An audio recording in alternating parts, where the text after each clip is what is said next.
So, man. so now let's get to know KosherNine a little bit. KosherNine. You know, Joshua brought you up last week as a frequent collaborator of him. So he told us the story of how you guys met. Yeah. How did you guys meet? I want to hear from your perspective. Yeah, so I would assume that we've had pretty similar stories. So I went to school with one of my good friends, Gucci. A recurring character. Yeah, recurring character. As long as you guys have us here, you might hear Gucci Many times. So yeah, shout out Gucci. But so I went to high school with Gucci, and like I remember I was in the locker room. And Gucci was like, "Hey, like, have you heard of Joshua the Militant?" And I was like, "No." And keep in mind, like, I really wasn't taking music seriously. Like, I'll get more into that, like, as we talk. But he kind of just told me about Josh, and I was like, "Oh yeah, let me check him out." I checked him out, and like immediately I was just like, "Oh yeah, I gotta hit him up. I gotta see what's going on with Joshua the Militant." And that's how we kind of just linked up. I think I don't know who reached out to who first. I think Gucci kind of connected us both, and then from there we just created our own ways. In this music one of my shit. favorite tracks is "Round of Applause." Oh yeah, Like, Round of goes Applause. hard. Yeah, I do like that fraudulent one. Oh, fraudulent. Yeah, I beat on that one. No, yeah, that's fire. I'll That's listen to that fire. over and over, man. Yeah. That's a I good song. appreciate that. Yeah, what was one of the first songs you guys collaborated together with?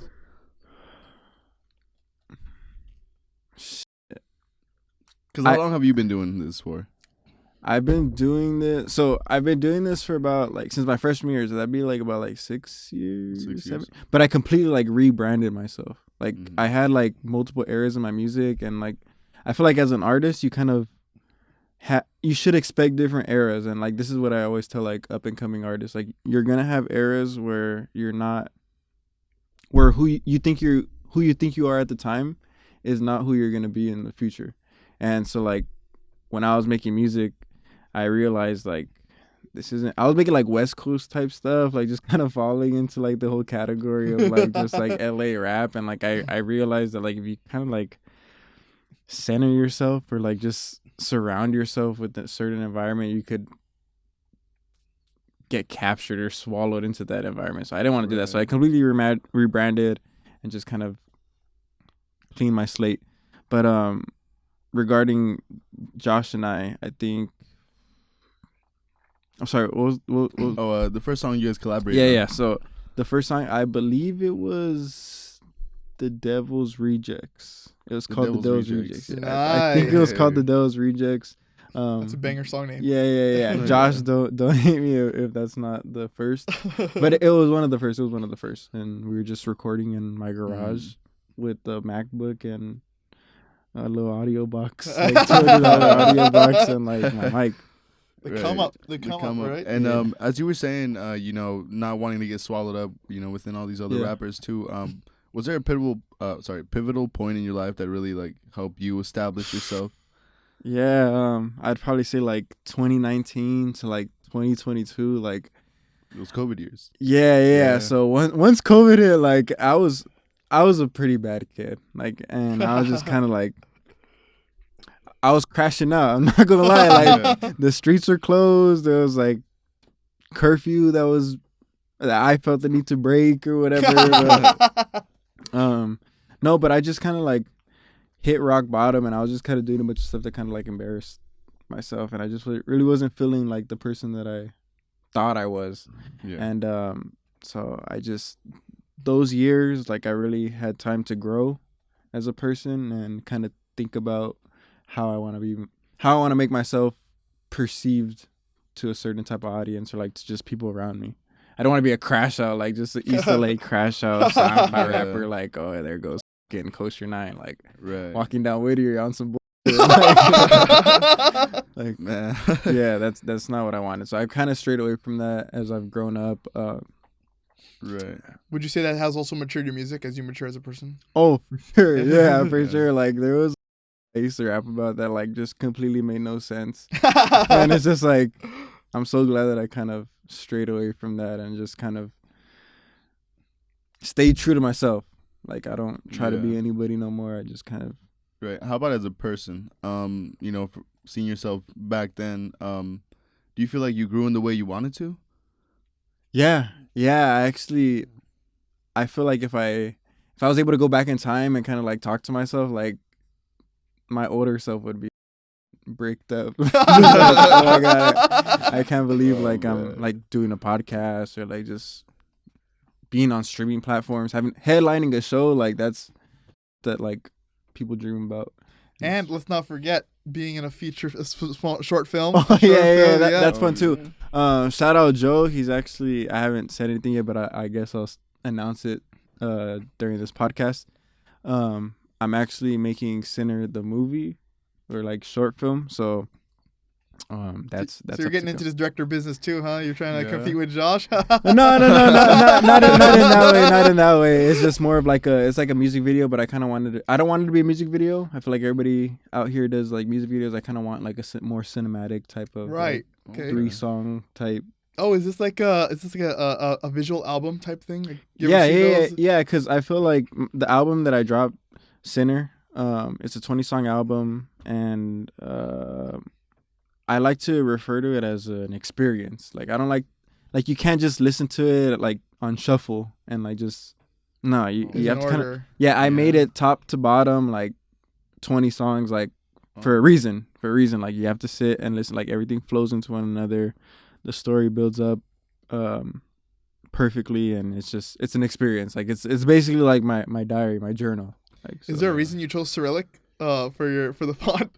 Yeah, so I'm a Call of Duty player. Oh, okay. Yeah. So one day I was just thinking about Makarov and his no Russian mission, and I was just like, you know what? And honestly, I'm a Lil Tracy fan too, and Lil Tracy likes writing a lot of cryptic messages in Russian. So I kind of just like took inspiration from that and just, you know, because a lot of people use the kanji, or they'll use hiragana from Japanese. Yeah. But you're like, no, we're going Russian. Yeah, Russian, because I feel like it's more like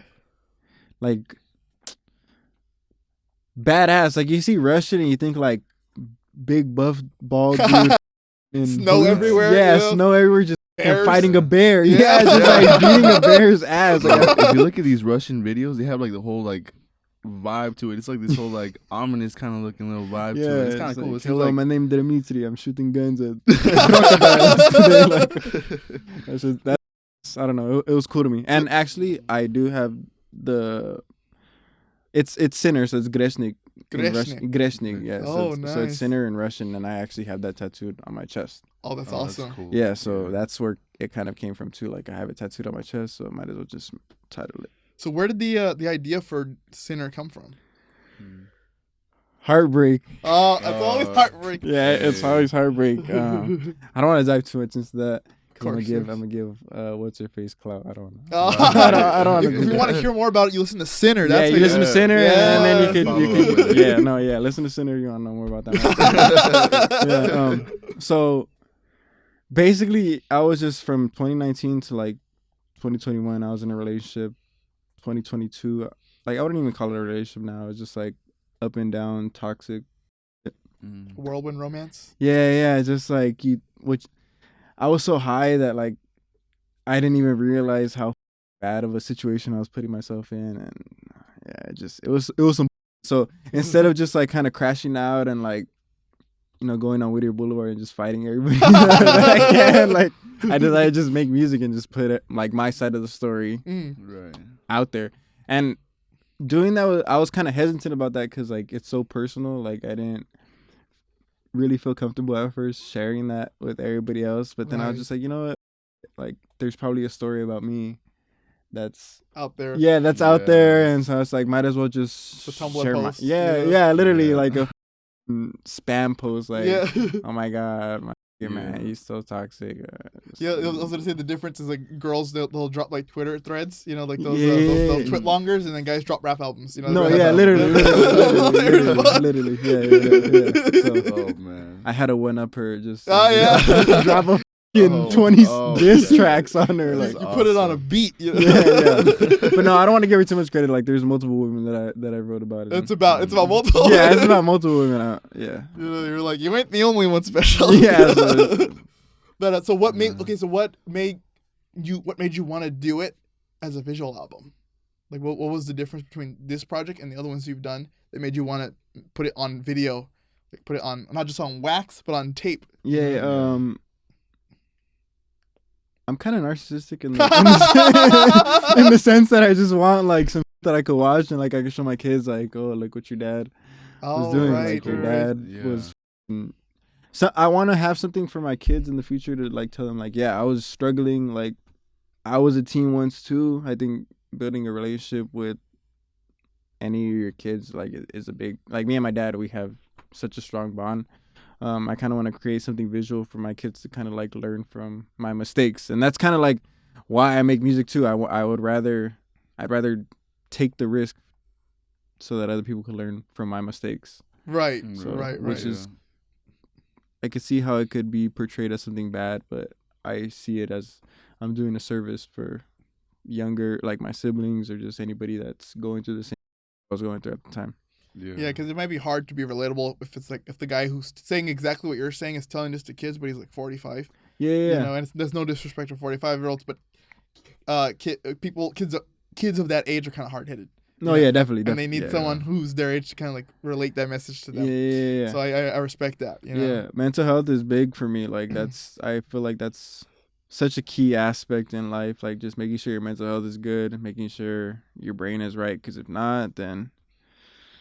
And that's kind of a stigma for men, I'd say. Like talking about your mental health, talking about being all right or being okay. It's we're often taught that we have to be strong, like just talk about it, keep it to ourselves, no one else's business. And if you've got something wrong, if you're feeling away, then there's something wrong with you. It's not like it's a failure of morals and not really a failure of like just genetics. It's kind of like keeping up with like social norms. Literally, yeah. I mean, there's nothing wrong with being vulnerable. Like just feel down, and just let it all out, and then keep that pushing. Literally. You just can't let it stop you. You know, you can feel the feels, but you can't let it stop you. That's right. Like there's a clip from Macho Man Randy Savage. There's a clip, maybe you guys have seen it, where he's talking about being vulnerable, and it's like during a promo, and he's like, has Macho Man cried? Of course Macho Man has cried. Yeah. Macho Man has cried 1,000 times, and you know what? Macho Man will cry 1,000 more. But he's not going to let that stop him from achieving his goals and being a great man. You know? Yeah. It's like that's real talk right there for men that who need to hear that. You know, there's nothing wrong with being vulnerable, like you said. There's nothing wrong with feeling the way that you feel. You just can't let it hold you back from doing what you need to do. Yeah, and that's why I'm trying to create this persona that's kind of like that kids could kind of look upon and be like, you know, if KosherNine is able to be vulnerable and still kind of make music the way he does and kind of still push through life, like I kind of want to be like that too. Like I just want to inspire kids to just like, no matter what they're going through, just no matter how much hate or how much sadness that they're fucking feeling, like just push through it. Don't be Logic and make a wax song about it. And the song's title has aged now. I don't know if you guys know, but that number for his song is no longer the number. Oh, I bet I would have taken it down. I would have gotten that rid too. It's now 988. That's the new number you call if you're having a mental health crisis. There was a podcast with that as the name, but now it's called Decline. It's from Lemonada Media. I love that podcast. It was like 4 episodes long. But I'd say give it a listen, but it is pretty heavy. So if you guys have trigger warnings, careful. Yeah. If you're gonna shout out to Lemonada Media. So we talked about the album in multiple ways. How are you gonna translate the album to the show at our nighttime is our time? Yeah. You have any plans, any ideas? What can we expect from the show? Yeah. So I mean, I think you guys should be in for a very ominous, eerie time. I feel like if you're not very open-minded and you're kind of scared of scary things, then don't go. But I mean, you're gonna have a fun time just in general. I mean, I have a couple EPs out. I have one EP out with shout out Rando. Without Rando, my engineer brother at first, like my music wouldn't be sounding the way it sounds. Like he does all my he produced Solace Sinner, he produced Buried, like he made all the beats for Buried. So him and I are just like super connected. So like shout out to Rando. Without him, like KosherNine wouldn't even be what KosherNine is right now. So you're telling me you're gonna have a seance on stage? Is that what you're telling me? Yeah, I would like to. Yeah. I would like to. I would like to. If the venue allows it, then. And how are you feeling about it? You say this is your debut, right? Yeah, so this is my first time ever performing, and it's funny because I did have a chance to perform at a party when I was no. yeah, it was like a function, like a kickback. I was so hyped up, like I wore like my best fit, whatever. Like I was trying so hard at the time, feeling myself. I get to the show.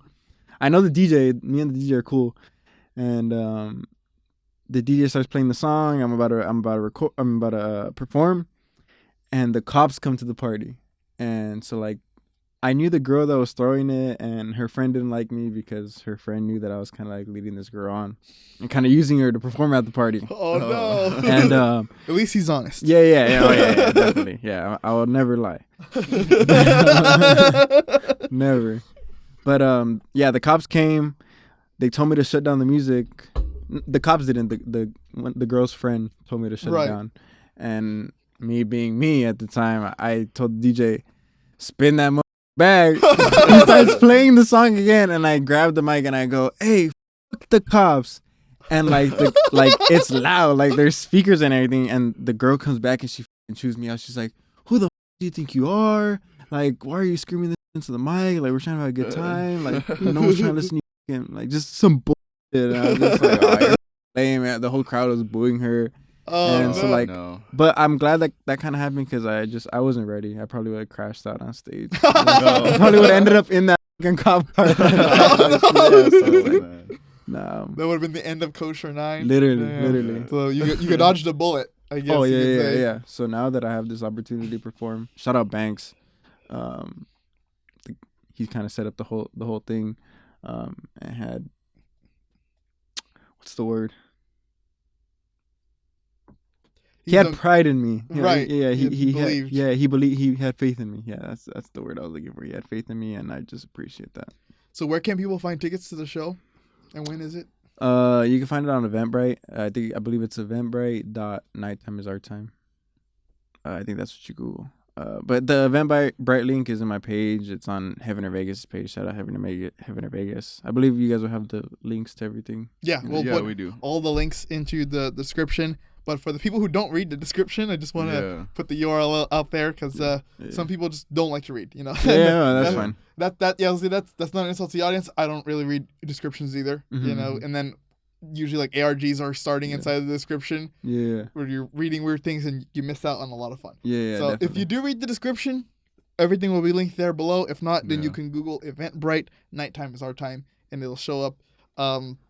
So let's plug some of your socials, man. Let's run these numbers up. Where do we find your stuff? You can find me, first and foremost, you can find me on Apple Music, Spotify, all streaming services really, at KosherNine. Find me on Instagram at KosherNine. And I do stream from time to time. I stream Outlast Trials on Twitch. You do the horror game? Yeah. I love horror. I love horror shit. So if you want to see some Outlast Trials, twitch.tv/KosherNine. So you're going through a horror phase right now? I love horror. Like I love horror. So you're going to make a horrorcore album? Or I actually do have something that's horrorcore-esque that I made with Rando. It's called Snuff. I haven't released it, but it's called Snuff. Yeah, no, that's hard. That's hard. Oh my goodness.